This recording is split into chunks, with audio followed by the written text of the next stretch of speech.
In the year ahead, we're moving on 3 fronts. We will advance the Payment Model Consortium of Vitalic Health, a dedicated platform and effort to accelerate the transition from volume to value, from sick care to preventative care.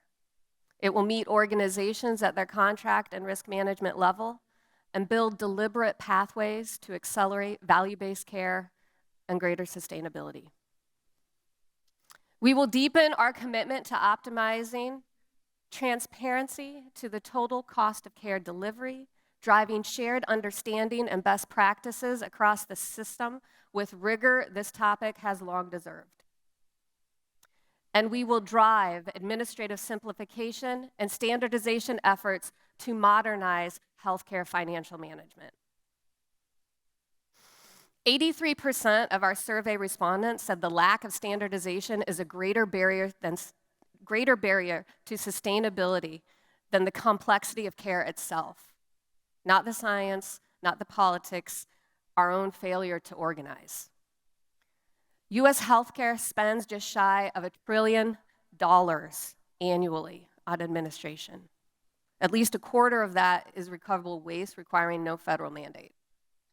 What sustains it is the payer-provider divide and self-interest. Complexity concentrates leverage with whoever has the infrastructure to manage it. And not every stakeholder at the table is equally motivated to see that change. To this point, when our expert pool was asked which factor of economic alignment most strongly drives costs upward, the dominating response was misaligned incentives among providers, payers, and employers. It's also the wall that AI and automation run into directly.